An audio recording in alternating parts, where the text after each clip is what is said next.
Hello anime lovers, स्वागत है आपका। और आज हम देखेंगे डीमन स्लेयर सीजन 4 के एपिसोड नंबर 2 को। इसके पिछले एपिसोड का वीडियो आपको हमारे चैनल पर मिल जाएगा।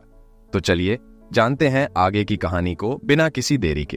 तो अब तक हमने देखा कि हाशिरा ट्रेनिंग शुरू हो गई थी, जिसमें सभी हाशिरा अपने से नीचे वाले डीमंस स्लेयर्स को ट्रेन कर रहे थे और खुद भी अपना डीमंस स्लेयर मार्क मैनिफेस्ट करने की कोशिश कर रहे थे। दूसरी तरफ मास्टर कागा लेडी तमायो के पास अपना कासुका क्रो भेजते हैं, जो कि तमायो को बताता है कि उनके डीमंस स्लेयर कॉर्प्स में भी एक काफी होशियार लड़की है, जिसे डीमंस की बॉडी के बारे में काफी कुछ पता है।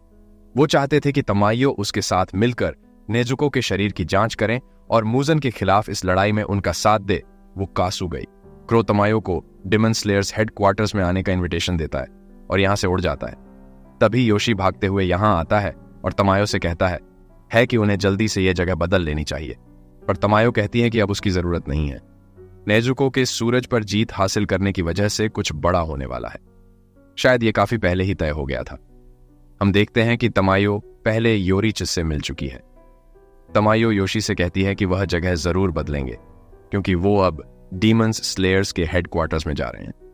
दूसरी तरफ तांजीरो को भी मास्टर कागा का लेटर मिलता है, जिसमें लिखा था कि तंजीरो, अब तुम कैसे हो? मेरी बदनसीबी है कि अब मैं हिल भी नहीं सकता। मैं चाहता हूं कि तुम गियो से जाकर बात करो। वह हमेशा अकेला रहता है और हाशिरा ट्रेनिंग में हिस्सा भी नहीं ले रहा। मुझे उम्मीद है कि तुम उससे प्यार से बात करके उसे एक नई दिशा दिखाओगे। अगली सुबह तांजीरो से मिलने जाने लगता है।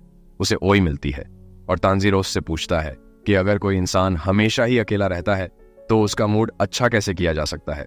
ओई कहती है कि उसे भी इस बारे में नहीं पता, लेकिन वो तांजीरो और गिये के खाने के लिए ओनिगिरी पैक कर देती है, जिसे खाकर तंजीरो अपना माइंड और बॉडी हेल्दी रख सके। तंजीरो अब गियो के मेंशन के सामने जाता है और चिल्लाने लगता है कि क्या वह अंदर है। मैं हूं तंजीरो के काफी देर तक चिल्लाने पर भी गिये उसे कोई जवाब नहीं देता, तो तंजीरो खुद ही अंदर आ जाता है, जो गिये को अच्छा नहीं लगता।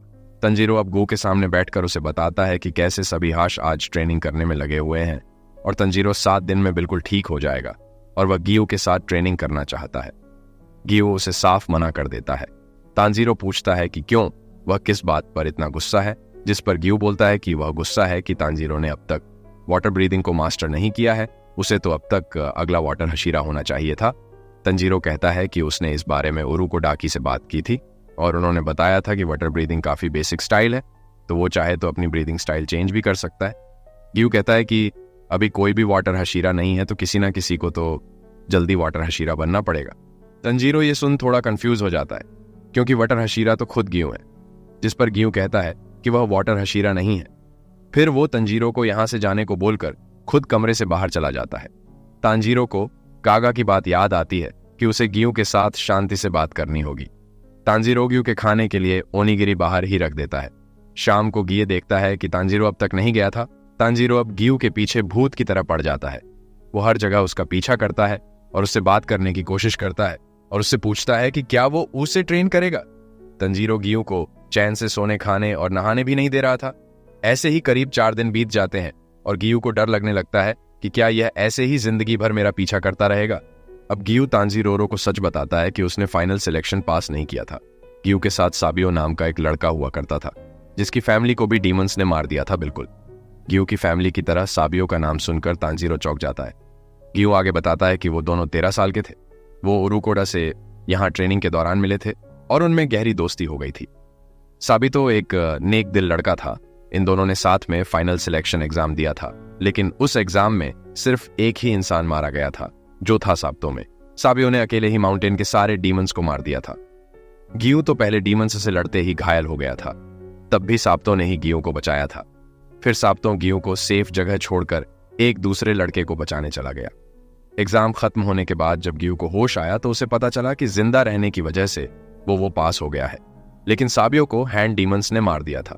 गियो ने तो एक डीमंस भी नहीं मारा था, तो वह खुद को पास कैसे मान सकता है। वो बाद में मास्टर कागा से भी कहता है कि वो वाटर हशीरा बनने के लायक नहीं है। वो तो बाकी हशीरा के बराबर भी नहीं है, इसीलिए वह खुद को सबसे अलग मानता है। उसे नहीं लगता कि उसे डीमंस स्लेयर कॉर्प्स में भी होना चाहिए। गियो आगे कहता है कि तंजीरो को किसी और हशीरा के पास ट्रेनिंग के लिए जाना चाहिए और वो निशान कभी गिये के ऊपर नहीं आएगा। उसकी जगह अगर साबित होता तो जरूर उस निशान को हासिल कर लेता। इतना कहकर गियो यहां से जाने लगता है तांजीरो को अब गियू के लिए बुरा लगता है कि वो जरूर यह सोचता होगा कि काश साबियो की जगह वह खुद मर जाता। ये फीलिंग तांजीरो को भी अच्छे से पता है। तांजीरो अब साबियो और माकोमो को याद करता है कि मरने के बाद भी उन्होंने तंजीरो की मदद की थी। साबतो अगर आज जिंदा होता तो बिल्कुल गियू की उम्र का होता, एक महान तलवारबाज बनता। वो कमाल का था। उसने अकेले ही फाइनल सिलेक्शन में सबको बचाया। तांजीरो यह बिल्कुल नहीं कर पाता क्योंकि वह खुद को ही बचाने में लगा हुआ था। तंजीरो फिर रेनोक को याद करता है जो कि एक महान इंसान था, लेकिन इन लोगों को बचाने के चक्कर में वह खुद मारा गया। तांजीरो भी सोचता है कि काश रेंगोकू की जगह वह खुद मर गया होता, क्योंकि उसे लगता है कि रेंगोकू जरूर मुजन को हरा देता। पर फिर भी उसे इनोस्के की बात याद आती है, जिसने कहा था कि रेंगोकू उन पर भरोसा करके मरा है तो वह लोग अब रोते नहीं बैठ सकते। तांजीरो सोचता है कि उसे अब गियू से क्या कहना चाहिए। गियू खुद को हाशिरा नहीं मानता, लेकिन उसने हशीरा बनने के लिए कड़ी मेहनत की होगी। तंजीरो अब गियू से कहता है कि क्या तुम साबितों के बलिदान का बदला ऐसे चुकाओगे। यह सुन गू रुक जाता है और उसे एक बात याद आती है, जब साबितों ने उसे एक बार एक थप्पड़ मारा था और कहा था कि खबरदार, अगर कभी मरने की बात की तो हमारी दोस्ती हमेशा के लिए खत्म हो जाएगी। तुम्हारी बहन ने खुद की जान देकर तुम्हें डीमंस से बचाया था, तो तुम्हें उसका सम्मान करते हुए जिंदा रहना होगा। गियू अब सोचता है कि उसने ये बात भुला दी थी क्योंकि वह साबितों और अपनी बहन की डेथ को याद नहीं करना चाहता था। वो जब भी उन्हें याद करता तो दुखी हो जाता था और कुछ नहीं कर पाता था। पर अब वो उन दोनों से माफी मांगता है और उसे तांजीरो की बात समझ आ गई थी। वहीं तांजीरो सोचता है कि उसने कहीं कुछ ज्यादा तो नहीं बोल दिया। गीव तो बिल्कुल हिल भी नहीं रहा था। उसने गिये के जले पर नमक तो नहीं छिड़क दिया। फिर तांजीरो के दिमाग की बत्ती जलती है और वह गिये के साथ ईटिंग कंटेस्ट करने का सोचता है, और अगर वह जीत गया तो गिये को उसे ट्रेन करना होगा, और ईटिंग कंटेस्ट में तो गियू को बात करने की भी जरूरत नहीं है। फिर गिये तांजीरो से कहने लगता है कि वो हाशिरा ट्रेनिंग के लिए तैयार है, लेकिन तंजीरो बीच में से ही उसकी बात काटकर उसे सोबा ईटिंग कंटेस्ट के लिए चैलेंज करता है, जिसके लिए गू मान जाता है और दोनों जाकर दबा के खाने लगते हैं। गियू फिर तांजीरो से शिनोबू के बारे में पूछता है, जिस पर तांजीरो कहता है कि शिनोबू की ट्रेनिंग के बारे में तो उसे भी कुछ नहीं पता। बटरफ्लाई मेंशन में हम शिनोबू को देखते हैं, जो कि गुस्से में अपने कमरे में जाकर बैठ जाती है और खुद को शांत करने की कोशिश करती है। तभी काना यहां आती है और शिनोबू से कहती है कि वह सानेमी की ट्रेनिंग के लिए जा रही है। क्या उसके बाद शिनोबू उसे ट्रेनिंग दे सकती है? पर शिनोबू उससे कहती है कि वह हाशिरा ट्रेनिंग में हिस्सा नहीं ले रही है। फिर वो कानावनी पास बुलाती है, जो यह सुन उदास थी क्योंकि वह शिनोबू के साथ ट्रेनिंग करना चाहती थी। शिनोबू को यह देख खुशी हो रही थी कि कानावनी मन की बात खुलकर बोल पा रही थी, और लगता है कि अब समय आ गया है कि वह काना को उस डीमंस के बारे में बताए जिसने शिनोबू की बड़ी बहन को मारा था, और यह भी कि उस डीमंस को मारने का तरीका क्या है। और यह एपिसोड यहीं पर एंड हो जाता है। तो दोस्तों, आपको यह एपिसोड कैसा लगा कमेंट करके जरूर बताइए। और इस एपिसोड में भी ज्यादा कुछ नहीं हुआ, हमें बस गू और साबितों के बारे में पता चला है। लेकिन अगले एपिसोड से तंजीरो भी हशीरा ट्रेनिंग ज्वाइन करने वाला है, और सनेमी के साथ उसकी बनेगी या नहीं जानने के लिए। अगला एपिसोड बिल्कुल भी मिस मत करिएगा। वीडियो अच्छा लगा हो तो इसे लाइक और शेयर कीजिए, और चैनल को सब्सक्राइब करके बेल आइकन जरूर दबाइए। मैं मिलता हूं आपसे बहुत ही जल्द अगले वीडियो के साथ।